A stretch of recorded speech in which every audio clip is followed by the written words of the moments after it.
Bilao package para medyo mas mura ang ating kakanin. Ayan, sapin-sapin po yan at saka cassava cake.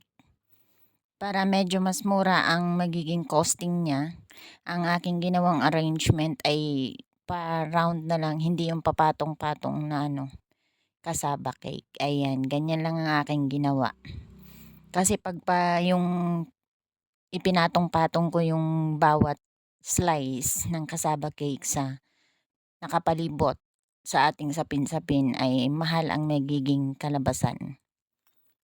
Kasi yung hinahanap dito sa aking lugar, ang mas maraming naghahanap yung mura.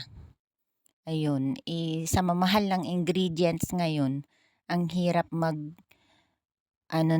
package bilao na mura. Kasi nga lalo na sa